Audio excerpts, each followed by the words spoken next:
Welcome back to Dum-Dums and Dragons, where improvisers who've never roleplayed before journey into the world of Dungeons and Dragons. I am the Grand Wizard Bukake, your host. Our heroes are moving ever deeper into the mine. Quinny scouted into the empty halls and robbed corpses with Reginald. Butthole made good use of his ability to read Dwarvish to unravel the tomb's secrets. And Juniper joined forces with him to destroy the bodies to ensure more zombies don't rise. But can they survive the horde of creatures awaiting them in the darkness? Find out next on Dum-Dums and Dragons. In the history of adventuring parties, there have been a ton of tomb desecrations.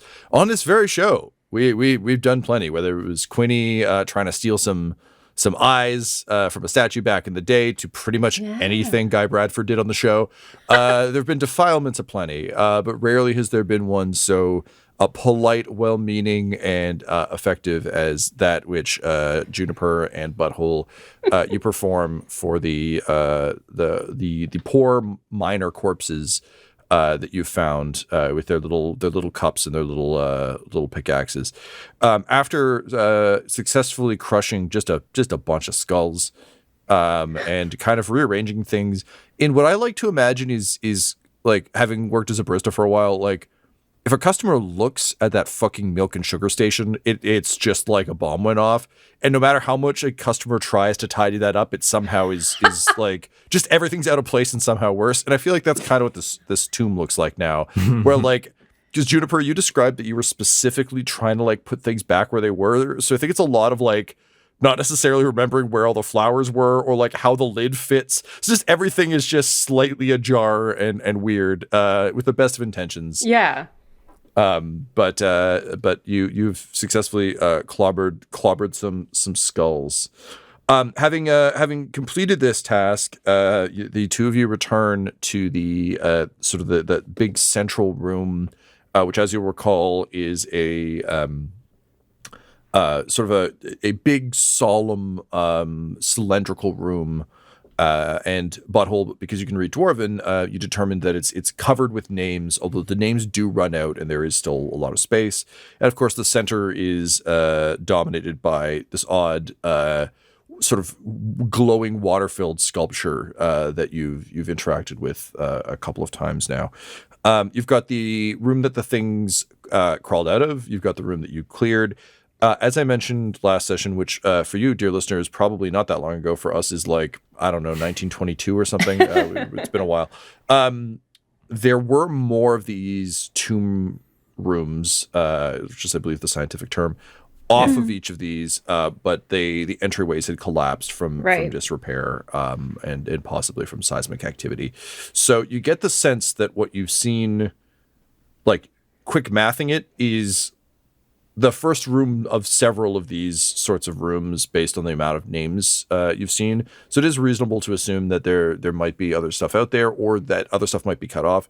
But the main reason I bring it up is just to establish that there weren't like 20 people in these things. There's like a significant investment in these sort of catacomb tomb rooms. Not necessarily from a threat way, just from a scale of the operation way, if that makes sense. Ahead of you is a large exit way that kind of leads deeper into the mine. Quinny, last session you determined that was kind of the next place to go, but both you and Reginald, you were both given kind of like free reign to pick what comes next, but neither of you liked having possible threats at your back. And happily, you checked that one room and found that all the coffins were empty. So, like, a good call. Nailing your dungeon, Tom. Killing it. Congratulations, you've solved my looking in rooms puzzle. We didn't touch that blue shit. Nailed it. Yeah, there's a giant demon-faced door at the end, and it's probably fine to walk through. Don't worry about it. Also, give me a sheet. Great. So that's kind of where we find ourselves. You've identified again that there's likely an undead threat down here, and you've kind of dealt with possible reinforcement of that threat. But that's as far as you guys had gotten planning wise, other than knowing that you would delve deeper. Your current kind of operating thesis on this space is that it's a non-magical setup. All the traps you found have had the appropriate layers of contingency applied to them. Right. But rather than like exploding runes carved on the floor, and then behind that's a gun, and behind that's an axe, the exploding rune on the floor is like a tripwire. So it's very clear that there's a lot of thought that's gone into it. You've also seen that some of these things have been triggered, but you're not sure how much further into the space that will go. That's about where we're at. Tom, what are the walls like and floors and ceilings made of? Is it stone or is it like dirt? Yeah. So it's I think the I'm just trying to gauge like if we're gonna have like fucking mole rat Komodo dragons like popping out. Totally fair. Yeah, no, it is very much this whole space seems hewn from stone. Okay. And the stonecraft is excellent. Like it's good stuff. In terms of the floor, it is sort of dirty from use, and also presumably from the party that kind of got partway in here, and the fact that Reginald was able to use psychometry to see that the guinea pigs had kind of come and gone. It's clear that like there is some traffic, or there has at least been some traffic at some point. There is dirt now. Guinea pigs, gerbils. It's very gerbils. Yeah. Well, in my head, they were always just kind of like a scary version of Rufus the Naked Mole Rat from Kim Possible, and I didn't really want to describe it as such because I was really building an atmosphere thing. But that was like 8 years ago, so I feel like I could just, put my cards on the table. But the gerbil thing is very funny. So now I'm constantly doing mental arithmetic. It is my like fucking wisdom and will score now. Is the gerbil guinea pig naked mole rat diaspora that I have to struggle with. So my apologies. With the so-called gerbils going back and forth, there is dirt on the floor, but it's not save on spawn space in a video game. They're just gonna punch through because we just need something. Or if they do, they're a lot scarier than you've been led to believe, and you should really worry deeply. And so I think Reginald is just going to step forward and say, all right, so it's time for the invisible boy and Huckleberry to go and find the gerbil master and claim that whistle for us. The rest of us could wait here or advance behind you after you do your stealthy things and save us all from the murder gerbils. And one of Doc Huckleberry's robo arms pushes up his hat, and he just says, yeah, boss, that seems like a pretty sound idea to me, but and he kind of leans in a little bit. He's like, I gotta ask, what does a gerbil master look like? Well, if you see someone standing in kind of robes and waving their hands that seems to move in the same way that the gerbils move, but they're holding a flute up to their lips so you can hear them play, just a haunting, gerbalish melody. That's who they are. You hunt for them. Hunt for whoever has the flute. That's the master of the gerbils. Interesting. If we don't see him, but we can hear him, what if you could just vocalize for us, Reginald, what that gerbil controlling flute might sound like? Oh yes, absolutely. Really helpful. Yeah. I'll do my best impression that I can, but I'm worried that I will summon the gerbils. What if it's too good? Nah. It's got to be the flute has to be important, right? So I think without the whistle, you're fine. Okay. Well, is there like a certain melody or something? You could just do the melody, but like not have it sound like a whistle? No. I mean, they change it depending on who's the gerbil master. They don't want other people showing up with flutes to steal their group, so you have to hear the melody and then recreate it. So it's a ha ha ha ha.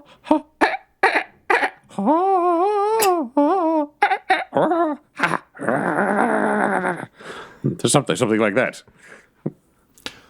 All right, boss, that's pretty good. But I got to tell you, I don't have much. Reginald is looking out the door. Just feared that gerbils will show up. Yeah, like Huckleberry's got a gun. He's doing the no look pistol thing where he's just like got the gun aimed roughly near the door, and he says, "But I gotta confess, I don't have a great ear for music. Thieves' Cant's always been more my deal. So, Quinny, do you mind translating that into Thieves' Cant for me?" Well, Thieves' Cant, right? Yeah. But I don't. I should probably hear this just to make sure the translation's accurate. So let's hear it from Thieves' Cant. All right, it's sorry,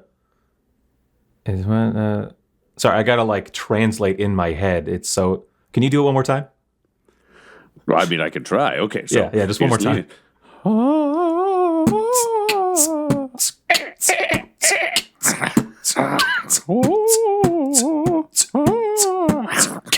Yeah, that's it. Yeah. And Doc Huckleberry nods like profoundly, like he has gained an understanding. And all right, so you're both proficient in gerbil flutes now. Well, yeah, in Thieves' Cant, I've just said to Huckleberry, like, I'm just fucking with this guy. I don't think this is going to be an issue at all. And Quinny, based on how profound he seems to think this is, it is clear he does not understand Thieves' Cant either. Okay. So he just kind of nods and uses one of his arms to raise his like, scoundrel kerchief up. And he just kind of like nods to you, Quinny, and says, through the not really that muffled like kerchief, just like, all right, well, we doing this? Yeah. After you. I'll keep a lookout at our six, as it were. Appreciate that, Juniper. Yeah, Okay. take that off a sundial. Good. Mm-hmm. And then I guess I'll just do what I'm doing, king it up. I got my head, so we'll keep Reginald as kind of home base because he can't turn that hammer off, and it's just very on fire. All right. So we're going with, it's so nice of you to let me play. I guess I'll just get out my character sheet and my dice for the NPC you're making explore the dungeon for you. Well, I mean, with Quinny. Yeah. Who's bringing up the rear and is invisible. So I'm going to roll for the only character who's doing any work, and then you can... Yeah, you're both right. Do your thing. Well, Hey, we didn't bring Doc Huckleberry along. Yeah, we did. Reginald Nah, he most did. specifically did. Reginald Like gave I him said, orders. we didn't. Oh, I see. You're right. I should be aiming my ire at Ryan. To be fair, this is the first time he's done this. Let me just check with Goblin Jr. and Hot Ass to see how true that is, and all of the other NPCs who are still Hot-ass. hanging around. It's almost like that's why some of them got turned into trees. In any case, Yeah, well, the TikTok collective's doing fine. I still got my shares in that, and that's how we're all getting rich. Rich enough to support other labor. that's true. And admittedly, because the TikTok collective wasn't in Phandalin, doing great. Unlike the Moonhammer Rock Pet situation, which is another story. Oh no. All right, so Doc Huckleberry creeps forward, and Quinny, I think we're kind of like following your perspective on this as he does so. Obviously, like you care very little about Doc Huckleberry, particularly because he was like he's a holdover from Mog Crankshaft's crew. Shaft. He's something like works at fucking Downton Abbey. Mog Crankshaft. Oh, is that where he's from? I thought he was Yeah. the doctor in Cornucopia. No, he's one of No, Mog's Doc old- Huckleberry was Oh. like the that's why he's got robot arms. He's like a six-armed. He's got two Making organic more arms, sense. and then he's I got was two just, robot like, arms. and he racking shoots my things. brain to try to remember what. Yeah. No, he's been no. a part of Mog Crankshaft's 11 Yeah. since a while. He Yeah. knows all the drama that's going on in the Oh my kitchens. god. Okay, yeah, It's a this makes real sense. like up haven, down haven kind of situation. see what Will you did they there. or won't they? I like to imagine in this scenario, Ginny is somehow the Dowager Countess. Let's just, who are we kidding? It's Goblin Jr. Of course it's Goblin Jr. Why would I course. think otherwise?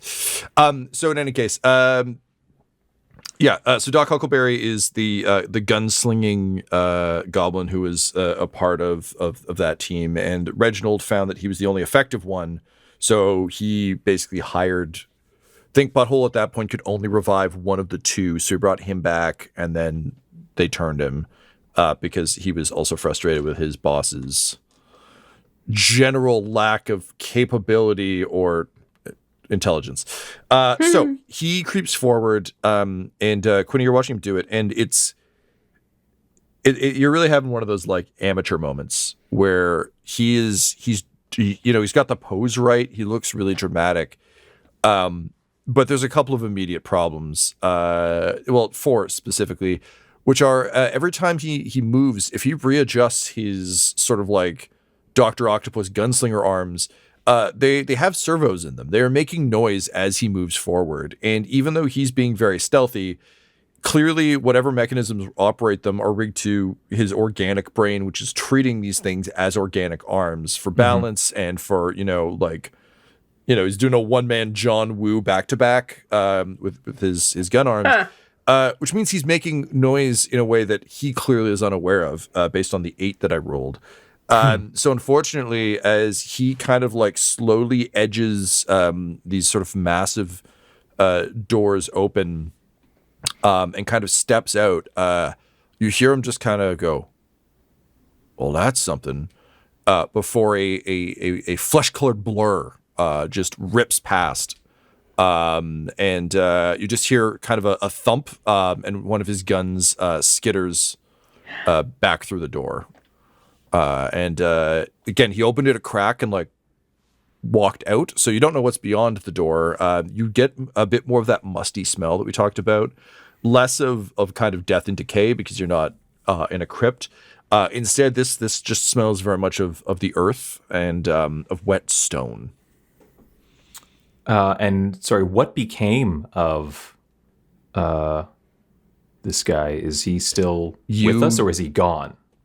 Yanked through the door. He went through the door. He creaked the door open, and in like Jurassic Park terms, he's the guy who like goes outside. Then you hear, "Arr!" And then like there's just nothing there. So you're not sure. You're not sure what has become of Doc. Tom's metaphor bodes really well for him. Yeah. Jurassic Park is known for letting characters survive that particular scenario. Yeah. So Quinny's still invisible. We'll say, all right, it's getting real now, guys. Weapons hot if they can get hot. If you can, we're a ways back from you. Are you going to turn and yell at us? Oh, I didn't. Like I was behind him. Scout. Yeah, but we're still in the same room. We opened the door, and then he got pulled through. Ah, okay. Yeah. So I'm still just generally around. Smart, but... Yeah. So it's like, okay, shit's getting real. I'll go see if I can get him, but, avenge my death, etc. And I will try to sneak in through this crack in the door. Sure. And see if I can spot what's going on. Can you roll me a stealth check? I know it's the first time I've ever asked you to do such a thing, but... Yeah, let me just... that is a... Oh, hang on. That's a 30. No, yes, that's a 32. So it's been a minute since I had to. Higher than an 8? Yeah. Higher than an 8. Okay, great. Yes. By some integer. Quinny, due perhaps to your lack of servo arms or your career of thievery and warlock pacts, you move ahead silent as a ghost. And kind of slip through the crack in the door into a massive space. And this is, Quinny, one of your least favorite kinds of spaces, because this is kind of like you think of those cross-sections of anthills. It's that kind of mine situation where there's just like, there's a massive sort of central area with sort of like above and below you, there's a sort of like, walkways and things across into all sorts of little pockets of space. This central room seems to be much more roughly hewn than the previous one you're in. This hasn't been sculpted or crafted. This feels very much kind of almost like a bit of almost like a transport junction. Where there's just seemingly a lot of crisscrossing paths and that sort of thing.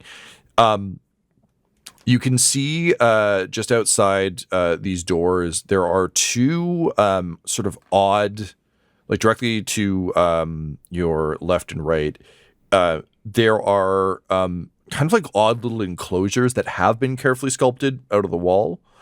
They seem to have mine carts that have sort of terminated there, and there's actually a few stacked up. They are empty, but it seems odd because they disappear almost into the floor. Like it's like you're at the top of a rise, and then they disappear. So they're not attached to all of these little like mining areas. They seem to go somewhere else. And at a glance, you're not entirely sure what their purpose is. They're also surprisingly ornate for mining gear. It's there's carving on them. They almost look like they would fit better in the previous room than this one. That said, directly sort of like on the far end of this wall, there's very clearly like a large, like sort of a large hole that clearly leads deeper into the mine itself. And you can tell from the amount of like lanterns and other things that is very much like leading into whatever the center of the mine is. Whereas this seems to be, again, kind of like almost a way station transport hub to some extent. In terms of what has become of Doc Huckleberry, you don't see any blood. One of the arms is twitching near the mine carts. So it's just like a mechanical arm kind of like spasming and servoing. And you can hear, as is often true in kind of large, deep pits, you can hear like the scrabble of rocks and like things just like ticking off walls and stuff, echoing. None of it sounds as clear as like a thing with claws digging along something. Right. But it also doesn't not sound like that. Like, it's just one of those unfortunate spaces that's just big enough that there's an ambient noise that's kind of fucking with your senses a bit. So that's what you get from kind of a quick cursory glance, because I assume you're not like standing there in wonder, really taking it in. Well, I am invisible. I'll go a little further in. Okay. Can you roll me perception, please? Yeah. Total of 10. 10? So on closer inspection, your kind of earlier assumptions about this space are proven true. Without too much difficulty, you're able to spot almost like a hotel emergency map.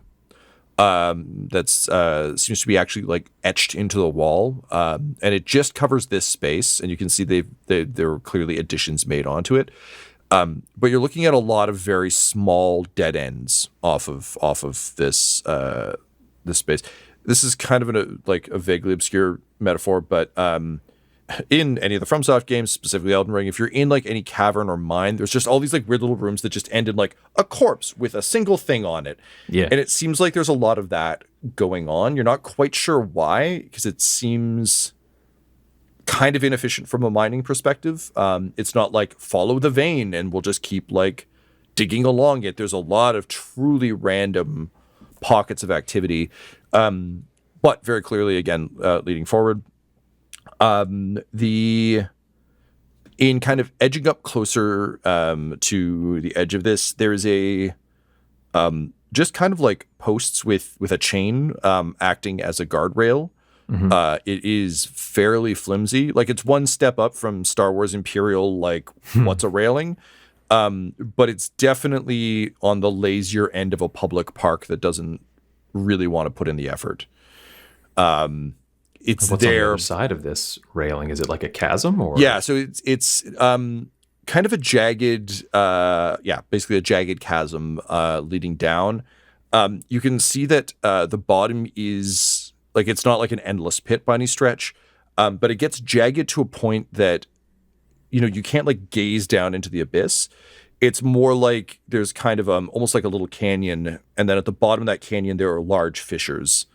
And I think even with a 10, it's not hard to imagine that creatures like these gerbils that have been described by Reginald, or that he saw in his vision, could worm their way into these sorts of cracks and crevices fairly easily if they've been living down here for a while. Okay. You do not detect any motion other than like falling rocks and the occasional trickle of water from kind of unknown places unknown. Yeah. And the ticking of the severed servo arm. I will having taken this, and I will turn around delicately as I can, pick up this servo arm and carry it with me back through the door. A floating servo arm comes back in through. Yeah. I'll deactivate the ring. It's me. It's not a floating arm. Quinny, is the rest of him out there? Because I need that to bring him back. I can't bring back a whole person just from that arm. Yeah, no, I don't see. This was the only trace I found of him. We're all going to have to go in there together. It is a big mess of tunnels and fissures and cracks and crags. It's a mine now. It's a real mine plus cave system back there. Too much for me to scout. Reginald, I'm sorry, buddy, but you're going to have to man up here, and we're going in. All right, well, I guess I'll be at the center of the group because I've got the fire, and it's very important that you all stay around me. Quinny, you can be invisible and kind of stay on the flanks, I guess. And then we just go forwards and we get the fuck out of here. Is there some kind of map or something, Quinny? Tell me you saw a map. No. There's one tunnel that looks like the main mine kind of tunnel, like a bigger one. But there's tons of offshooting things all over the place, so who knows? Okay, Juniper, are you good at drawing? Mrs. Paisley is excellent. Okay, well, if Mrs. Paisley would like to join us and perhaps fuck off instantaneously if there's a fight, but if she wanted to draw us a map while we wandered through this place, perhaps we could figure out where we're going and not accidentally circle back on ourselves. Oh, yes, dearie. And it's already Mrs. Paisley in the wheelchair with the papers in front of her and a pen, like a quill, whatever. Quill? Yeah. Quill. I mean, we did have laser guns for a while, so I would allow It's you what a pen. What's real? But in my head, it's always been like a fancy, like a Harry Potter length. Yeah. That would And be then her Butthole's just going to say, yeah, so I'm feeling pretty good about all of this. I feel like we got some good focus. We got to get Huckleberry back. Go Junior Jays. Go Junior Jays. Junior I'll Jays. pick up his gun, too. Snarf, snarf. Pick up his gun, and the arm and the gun, actually, I'll give over to Butthole, who's got his tummy bag, right? Yep. Yeah. So he'll just tuck that shit in there. Right. Not the first time a limb has gone in there. So No, yeah. it's fine. Won't be the last.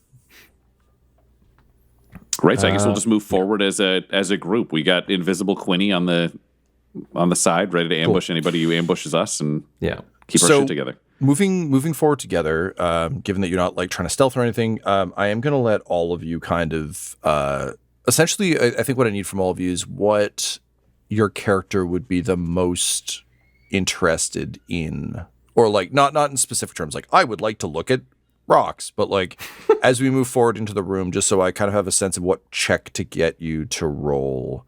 As all of you move forward, either wheeling or walking into this space, what's your antenna up for? What are your spidey senses looking for? So Mrs. Paisley is, because she's doing the map, she has to look, kind of examine every kind of dark crack to see, like, oh, is that just a shadow or is that another exit? So she's kind of looking in with the monocle of the owl. Yep. Is it? Yeah. So she'll be kind of seeing where every possible route out is. Or route in if you're a fucking gerbil. Sure. Butthole will just be using all of his divine prayers to and his instincts to find the way through. This is a maze put before him, but he is the butt hammer, and both Moonhammer and his own heart will guide him through because he is praying to himself to make this possible. Again, his understanding of what is a deity and what is not is very confusing.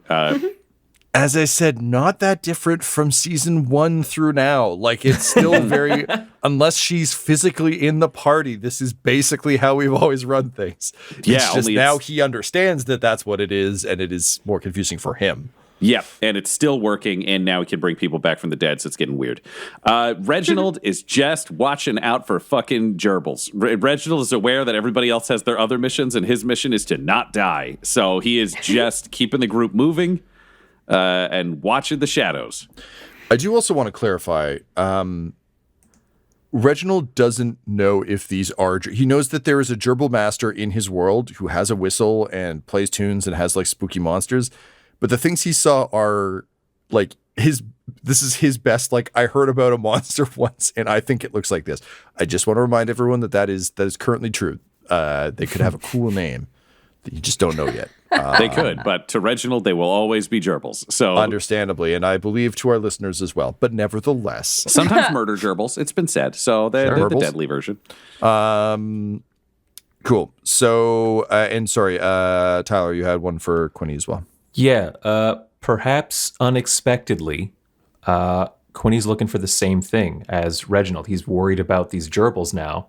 You know, he was laughing at the doot doot doot song, but he had his eyes on Doc Huckleberry the whole time, and he still didn't catch what happened. Like, these things are fucking fast and scary. So he's like, it's a little sobering for him. Like, he's listening for doots now and trying to watch all these different, you know, orifices in the rocky walls to see if something's gonna come out and kill us. Yeah.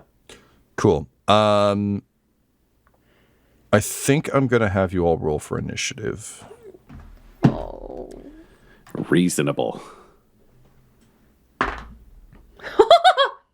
That's a nat one. Uh-oh. Ooh. I mean, you are Whoopsie currently poopsie. Mrs. Paisley, so that kind of Oh, yeah, that's true. Just like look up from your paperwork and be like, No. oh, just back to it. Butthole's What do you rocking got? an 8. Quinny got 16. Okay. And completely unsurprising twist of fate, Reginald, nat 20. If you're looking for the guy who's the most scared and ready to be ambushed in a cave, that's our boy. All right, so Reginald, you'll be up first. I think I'm gonna play a little fast and loose with our initiative order, because like I don't necessarily need your actions to go off in that order, but given the general state of things, I'd rather know who is acting quickly and who is not. Yeah, fair. So stand Valid. by. Okay, so Mrs. Paisley, we're gonna start with you because I think yours is perhaps the most weirdly. It's both the most passive and the most active, because you're not seeking a singular thing. You're just observing the larger piece. So if you could, if you think she is just kind of letting the space roll over her and kind of just like scanning the room, I'd say go with passive perception. It's likely a lower score, but it really is just kind of like, and normally it's meant to be like, do you casually catch something out of the corner of your eye? But I think that's kind of appropriate here. You're not like, what is the exit point? You're just like, what is of interest in this room? That said, you are taking an active approach to what you're trying to do. So you mentioned earlier looking for like, is this a crack or a crevice? Is this like a dead end? Is there something in these shadows, or is that like a gap? Then that might be a more active piece for you. But basically, you'll get a different result no matter which you pick, because they're distinctly different things. I think I have to do the active. Okay. Yep. Just because she's looking like if she sees anything move, she's gonna you know she's like she is homing in on details. Well, it's worse. Fuck my life. 9. Okay. So you're having a hell of a time. This place is badly lit, even with your Elton John monocle of like seeing in dark spaces. You're not having too much luck, and it's partially because most of these like little offshoots are deep enough that it's like, okay, past a certain point, it's just dark, and there could be something there that could not be. That said, even with an 8, you do also find the etching in the wall that Quinny overlooked. That again is like it looks like an emergency map, and I think as soon as you see that, you're able to really start to click into it doesn't help you on the what are the entrance vectors for like murder gerbils, but it does give you a sense of like which of these are. I mean, honestly, it gives you something to like etch if you wanted to etch it, or to draw as a baseline map. Oh, You're talking about doing like a rubbing of it, right? Yeah, I'm talking about Oh, like hell yeah. Yeah, Are yeah. you kidding like me? if you're in She's- a cool old graveyard and you're like, neat. She gets into her pack, pulls out a little thing of charcoal, puts a sheet up against it. It's like, oh, very interesting. Great. She's just being a cute old lady. Yeah, she's gonna scrapbook this. We're gonna have to wait for like 4 more rounds. Yeah. Okay, great. So you're gonna etch the emergency map. Hell yeah. Reginald and Quinny, both of you are looking for the same thing. I'm inclined to say this is also perception. I think we're gonna get a lot of perception, but Sure. I'd also take investigation actually, if you would rather. Great, Like if you're looking for. Reginald's going to investigate like a motherfucker. Yeah, I was gonna say the difference for me is like, are you looking for traces of these things, or are you visually looking for can you see motion, etc.? It's a lower stat for Quinny, but he's going to go perception because he's watching for them. Yeah. Yep, I'll buy that. That's a good roll, though. That's a 21. Hey. And 22 for Reginald on his investigation. 21 perception for Quinny. Nice. So, Reginald, you can definitely see, like your eyes immediately pick up, like drag marks to the edge of the ravine from wherever Doc Huckleberry was pulled. You can see claw marks here and there. Also, just knowing that you come from like a hell world, but are also like a deep, deep coward. Looking around and kind of like looking as you kind of like look at the evidence on the ground, and I'd say like Quinny, we'll probably just merge these so that I can just do the description once rather than trying to mix it up. Between the two of you, using your Freaky Friday synergy, you start to kind of get a sense that like you can actually see some bodies in around some of these areas. They're again old. Like nothing, it's not like fresh corpse anywhere. But I think particularly for you, Reginald, you can see where things have been disturbed. Like where, for instance, if a body collapsed against a wall, it's been like pulled away from the wall a little bit, kind of like a dog with a toy. Quinny, as you're scanning the room in more detail, also I think just knowing that everyone's here and kind of being able to just laser focus.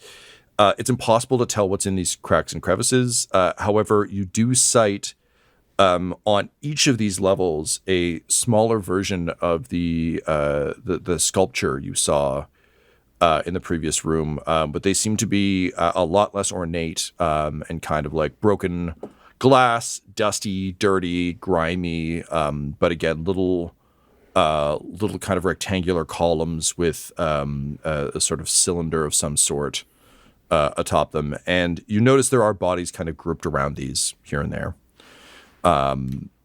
So unfortunately, in terms of the murder gerbils, not a whole lot other than the fact that they clearly traffic through here.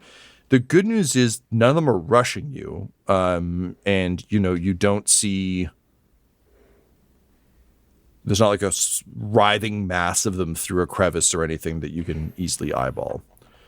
It doesn't necessarily make you feel any better because it's one of those like too quiet moments, but that's what you guys get. I think Reginald would be like trying to figure out where Quinny was and be like, hey Quinny, what?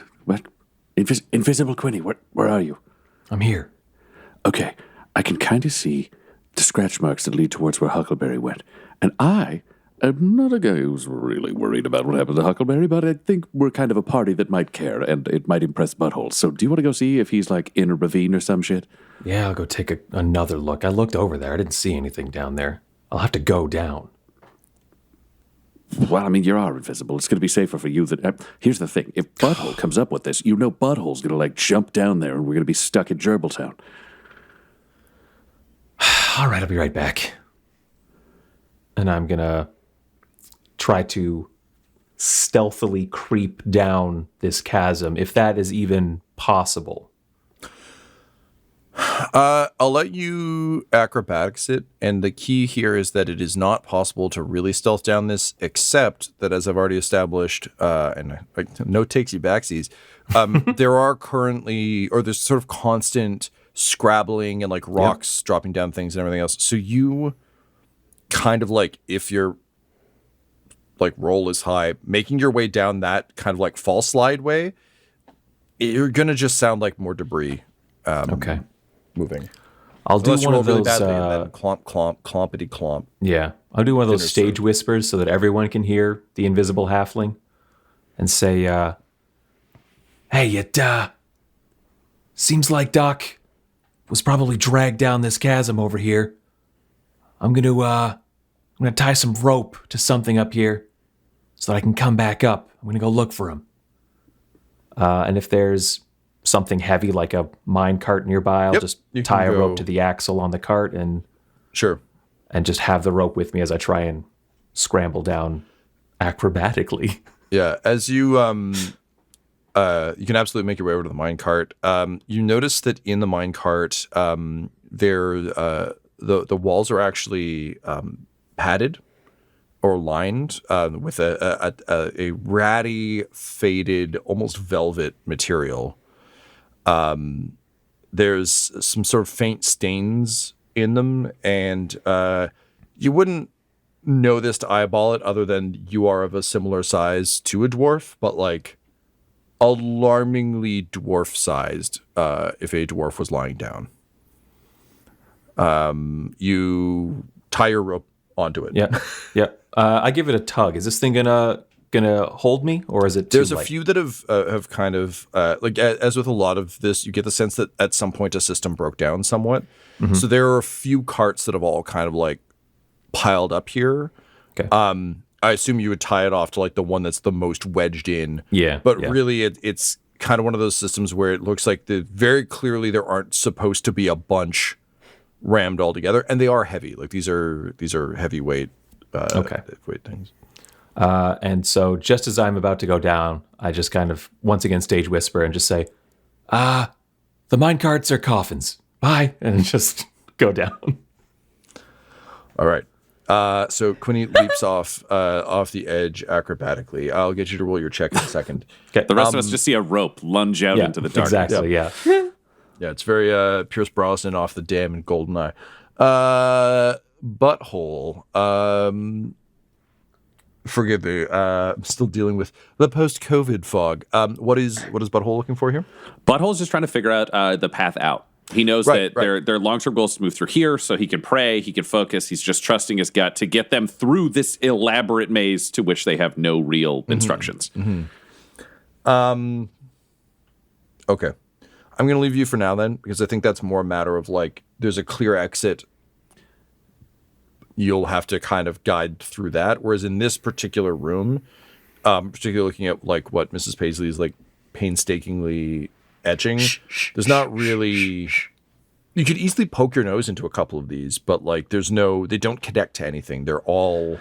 Yeah, I'd say otherwise then it's probably just he can read Dwarvish. So it's just like what's he learning from the environment. And if Quinny's going over on a rope, he's going to keep an eye on that rope. You know, but Butthole's not going to object to saving Huckleberry. Yeah, I dig that. So one thing that you see with the Dwarven piece, and this is probably, I think, tied to figuring out the way forward, is there's actually a large sort of plaque carved very ornately over the doorway that Doc Huckleberry disappeared through that leads back into the room that you guys came from.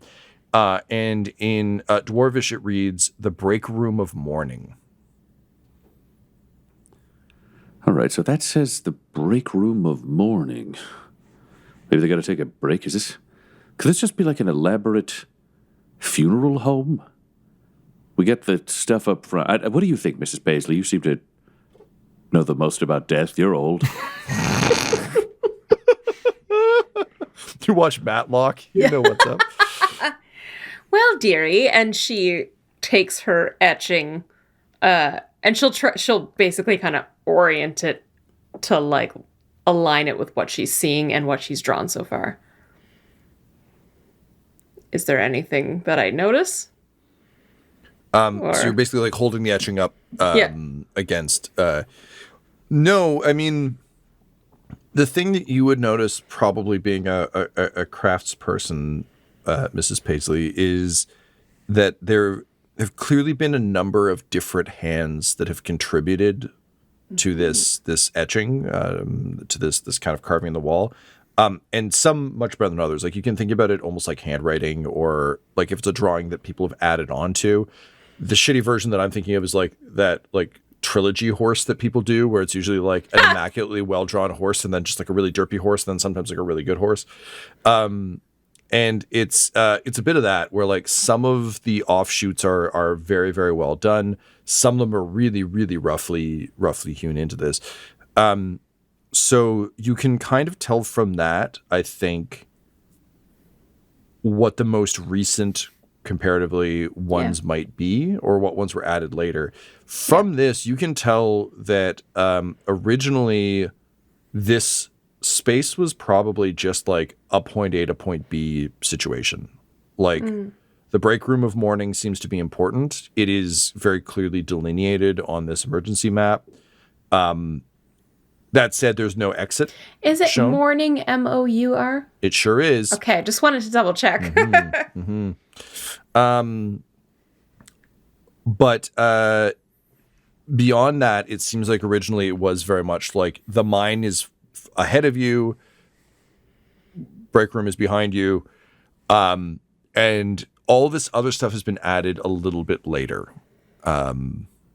But unfortunately, that's about the best you get from the map. So in terms of like an elaborate funeral home, the one other thing I guess you do get is there is. Can you roll me probably a.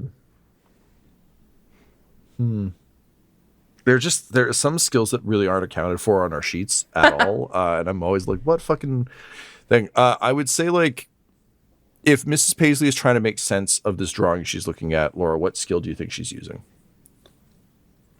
And yes, I'm 100% just leaning into like my Miss Marple, Agatha Christie, like Miss Marple just knows shit for some reason because it's convenient. Yeah. Old lady thing. Jessica Fletcher earned it in Murder, She Wrote, but like Miss Marple's just like, oh, my cousin. I'm like, fuck off. Do the work. I was going to say, Butthole's looking over your shoulder. Sometimes he solves things, but for the wrong reasons. If you want me to throw an insight in there, Tom, I can do that. Love that. I also think Butthole is weirdly very well suited to this particular puzzle. Nat 1. I lied. Oh, dear. I have an idea, Tom, but I'll let you sell it as whatever you want. No, man, I'll take it. Butthole is going to take the map and be like, man, I think I can see. I just need to get it over to some light. And he's just going to hold it over to Reginald's hammer and be like, oh, I fucked it. I'm so sorry. And it just goes up in flames. And he's like, hey, I'm used to my hammer, which just does like a light thing, not like I should have used my own hammer. Oh. Dear, what you should have done was asked before you took it from my hands. Do you know what? That's very true. I'm sorry. And if you die soon, I'll bring you back or something. Unless you die of old age, and then I can't do that. So if you're feeling old, switch over to one of the others and don't come back. What the fuck? Dear, how old do you think I am? It's like a kind of death in itself, isn't it? 31 years old. Well, I mean, you look like you're about 70. Just Hans Moleman. Well, I mean, I am right, yeah. I am 67, but I'm also 31. Wait, how does that work? Actually, I'm getting curious about this, too. How does that work? I could go for some of that myself. I'm not sure that this is the place or the time to have this discussion. Yeah. Well, it's not like we have a map, and I don't want to die of old age. So how do I become younger while being older? It's impolite to ask a woman about either of her ages. It's lucky you're not here. What I can say is that the break room of mourning has been here. It's been a structure here for a while. And this room has been added to many, many pathways leading to, have been added over time. Oh, so what you're saying is there's probably some kind of central path that was made by the original team that'll be a relative straight line with a lot of other things moving off around it. Indeed. Now, whether this relative straight line leads the way we want to go, I don't know. Well, you should start drawing a map, and then maybe it'll help us figure it out. And Mrs. Paisley just kind of stares up at Butthole it like blinks a couple of times and then takes out a new sheet of paper and just like shuffles it in front of her, puts it down and starts sketching again. Let's just say, like, if this was a pure audio drama, I just imagine it being like he says that, dead silence for a full minute, and then just the sound of etching. But like angry etching streaks. Do you want Reginald to stand a little closer so you can see better? I want that hammer as far away from me as possible, please. Oh, okay. What if we use my hammer? It does just like normal light. That's fine. Now let me get on with it. Okay, you get on with it, and I'll get hammered. And he's going to take his hammer out and just hold it over you. But he is also going to take out this flask of beer that refills itself and have a beer while he's waiting, because this is kind of boring. Also, I don't know what Mrs. Paisley's accent is anymore. It's just going to change every time she comes out. After you get to be a certain age, 67, 31, the accents just come and go. Also, realistically, I think we could probably, and I'm sure the internet already has, have a very long conversation about the nature of accents within the multiple personae of a shapeshifter, because, like, in theory, it's all one central identity that's, like, so don't worry. We've canonically established that Quinny thinks in a different accent than he talks. And that when he went home, everyone kind of used that accent, but it also sounded completely different. We're here for the comedy, people. If you're here for accent continuity. Or the Harry Styles, Don't Worry, Darling School of Sure, where an accent will come out, and we'll listen to that. We abandoned dialect continuity in season 2. You're in the deep admittedly, now. we had to cut the dialect coach in season 2. It was that was a rough day. I'm sorry, Charles, wherever you are. Charles, the podcast. That's why we had to get rid of. That's why we had to get rid of the Forsaken. I just couldn't do the voice anymore without the coaching. You work at Stratford now. It's fine. Forsaken does. It is I, Prospero, and then just beats the lovers to death. Okay, so that's all good. Mrs. Paisley, you go back to your etching. Laura, I forgot to ask this earlier. Would you mind rolling me a d6? Okay. 1. Okay. Email him your character sheet. Cool. Thank you. I have backups of backups of backups, baby. You've got just an entire cast in the cloud. All right. So, Quinny, you drop down the edge as this kind of debacle is occurring above you. Yeah. And you, I think, can fairly easily. Well, I'll need your acrobatics check before I tell you what happens. I almost don't need you to roll those because it's like, did your dice break? Because otherwise, you probably succeed. But this is going to sound like a broken number. It's a 33 on the acrobatics. Yeah, I meant break as in like your dice would have to shatter for you to not pass. Yeah. What? The modifier is plus 15, so. Yeah, the sound of a map burning above you covers your entire descent. I just. Yeah, that's expertise for you. You make your way down the graduate the sort of slope, and you can, I think, find a there's like some fresh blood on the edge of one of these gaps, and sure enough, you can hear kind of echoing noises of a struggle kind of deep in this crevice. I guess my question is, do you kind of like squeeze in? Do you look in? What do you do? Oh, man. Yeah, I'm going to look in. With my devil's sight, I should hopefully be able to see. All right. So you kind of slowly peer into the sort of crevice in the wall, and using your devil's sight. How we've established, I think that's like. Are you seeing like red and black with that? Is that like a gray and what's the visual on that? Did we? I don't know if we actually did. That down? I like red and black. I like that. All right. Yeah. Night vision, except instead of green, it's all red. Sure. Yeah. So metal as hell. You look into the crack, and all of a sudden you're blinded by a series of flashes, and you hear scrabbling, yelling, and all of a sudden a weight just plows into you as you're kind of disoriented, and a bleeding, somewhat less armed Doc Huckleberry just literally like throws one of his guns back the way he came and says, boss, I think we're gonna want to get moving. And then he coughs up some black blood and says, we're really gonna want to get moving. This episode of Dum-Dums and Dragons features the voices of Ryan LaPlante at the Ryan LaPlante on Twitter, Tyler Hewitt at Tyler_Hewitt on Twitter, Laura Hamstra at EL Hamstring on Twitter, and our DM Tom McGee at McGeeTD on Twitter. This episode's sound was edited and mixed by Laura Hamstra, and Dum-Dums and Dragons artwork is by Del Borovic, who can be found at delborovic.com. Our theme songs are And Now for That Massive Coronary and Skipping Through the Orchestra Pit Part 1 by Peter Gresser, and our ad music is No Control and Chiefs by Jazzar, JAHZZAR, all available at freemusicarchive.org. When it comes to Dum-Dums and Dice, you can visit our website at dumdumdice.com. Our Twitter and Instagram are at dumdumdice, and on Facebook at facebook.com/dumdumdice. But most importantly, we've got merchandise at redbubble.com/people/dumdumdice, or you can join our Patreon at patreon.com/dumdumdice. That's DUMBDUMBDICE. And tune in next week for more Dum-Dums and Dragons.